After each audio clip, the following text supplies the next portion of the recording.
Okay, I gotta put the microphone up a little bit. Buenas noches. Good evening, everybody. Thank you for being here. I want to thank my dear friend. And when we say this sometimes in Congress, we don't mean it, but I do. My dear, dear friend, Lizzie Fletcher. She makes us all so proud. Give her a hand, please. And I want to thank Governor Gretchen Whitmer for joining us tonight. She knows how to win tough fights. And I really want to thank my colleague and friend, your Congresswoman, Veronica Escobar, your State Senator, Cesar Blanco, for hosting us in their beautiful city, and to Beto O'Rourke for his years of service.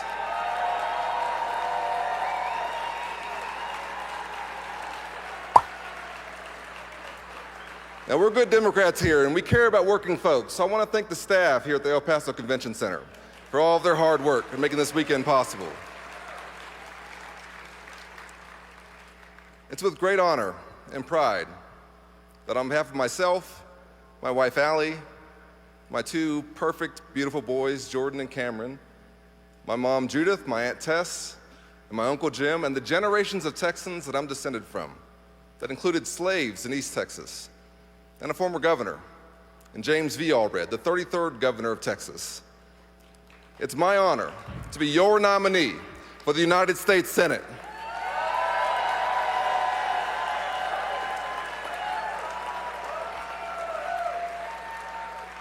I know that a story like mine is only possible in Texas, a state that was once a country, a state that was once in the grips of Jim Crow and that produced the president who ended it, a state that produced the Speaker of the House that ushered in the New Deal, and the first black congresswoman from the South, Barbara Jordan.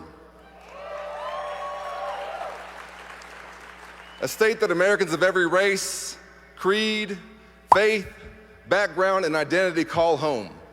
Only in this great state could the child of a single mother who taught in Texas public schools for 27 years, and we don't pay our teachers enough.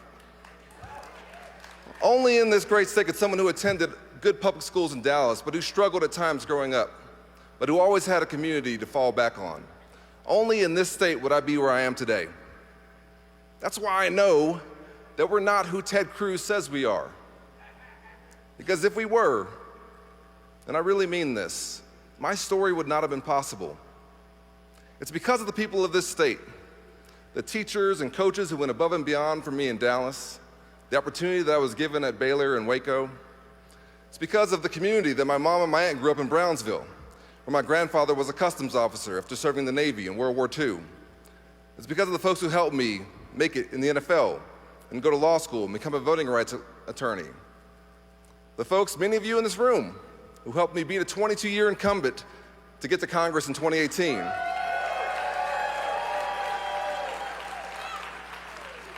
It's because of this great state and the people in it that I stand before you now as our nominee. And with God's grace and with your help, I will become the first African American to ever represent our great state in the United States Senate.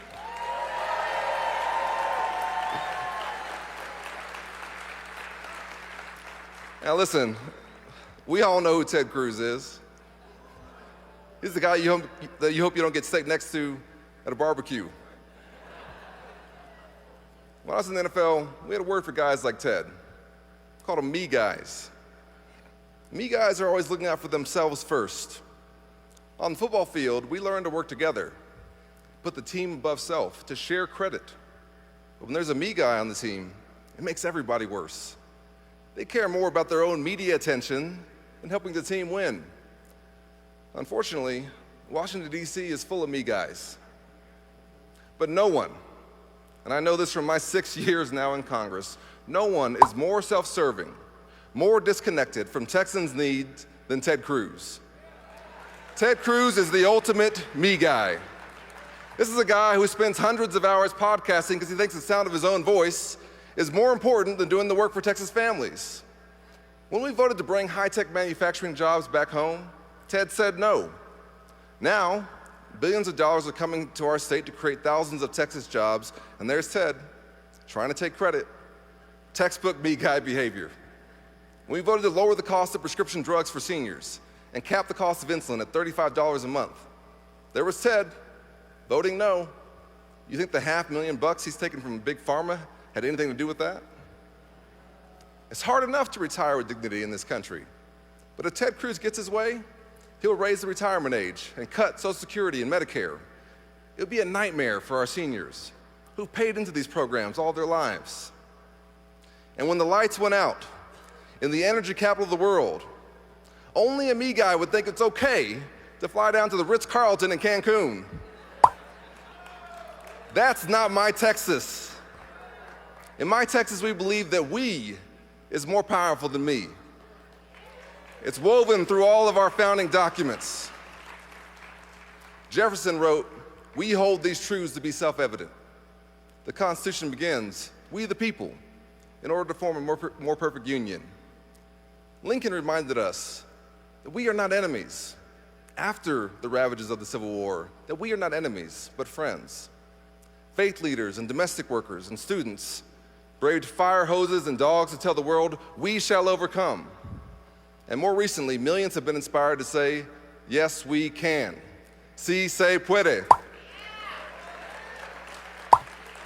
And we don't have to be embarrassed by our senator. We can get a new one. And that's what this is all about.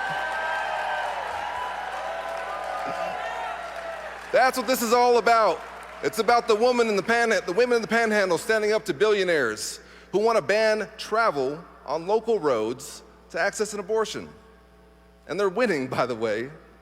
It's about the Border Patrol agents I met here in El Paso who confided in me that they're worried about the morale and mental health within their ranks because of the challenges of combating complex fentanyl trafficking, as well as record surges of migrants, all while managing the vital cross-border trade with Mexico. It's about the Republican in Waco who told me that she'd never supported a Democrat before, but she's supporting me because she's worried about our democracy.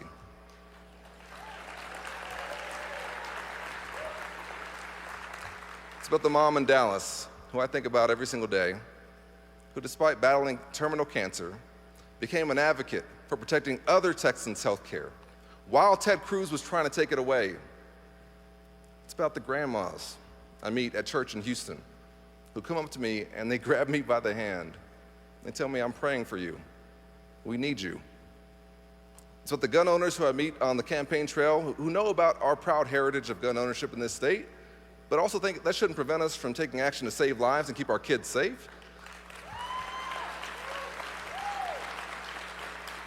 It's about the working mom in Arlington who I met who told me she's paying $5,000 a month for her arthritis medication, and she needs relief now. And it's about the mother of two who has a much wanted and much prayed for third pregnancy, and who gets the news that we all hope we don't get. The pregnancy's not viable. The baby's not gonna make it. And she now has to make one of the most heartbreaking decisions that any person will ever be faced with. And because of extremists like Ted Cruz, she can't get the care that she needs close to home. So she has to flee our state under threat of criminal prosecution. That's not my Texas. In my Texas, we believe in freedom. We believe in the freedom to make your own health care decisions, including access to an abortion. We believe in the fundamental promise that if you work hard and play by the rules, you should be able to take care of your family, buy a home, join a union, send your kids off to school, and retire with dignity. In my Texas, we don't run to Cancun when the lights go out. We run to help our neighbors. In my Texas, we know that we can secure the border without resorting to cruel and dangerous stunts.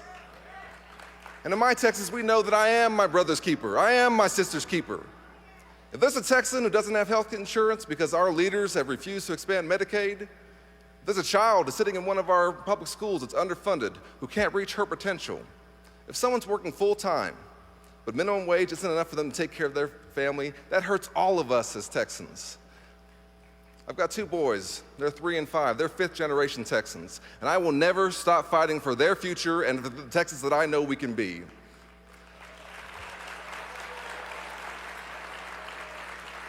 Now, y'all know, I went to Baylor, I lived in Waco, I played in the NFL, where folks from all different backgrounds have to come together to work towards a common goal. I know who we are as Texans. I know we have political differences, but we have more that unites us as Texans than divides us. And that's something that Ted Cruz will never understand.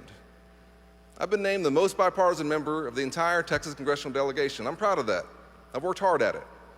I don't pursue bipartisanship, though, just for the sake of it. I do it because it's how you get things done. That's what Texans expect from their leaders, that you'll roll up your sleeves and get to work, just like they do every single day. And in this election, we have a choice between the ultimate me guy and somebody who will work for all 30 million of us. And together, we can restore freedom to Texas women and families. We can show the country and the world how to secure our border consistent with our values.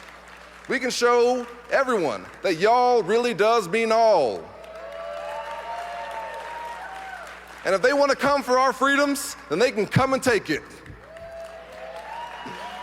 This November, we're going to shock the world. We're going to beat Ted Cruz. We're going to elect leaders like Michelle Vallejo to Congress. We're going to flip seats in the State House and the Senate, electing new leaders up and down the ballot, but we can't do it without you. So go to Colin, Allred.com and get involved. Thank you so much. Let's do it, Texas.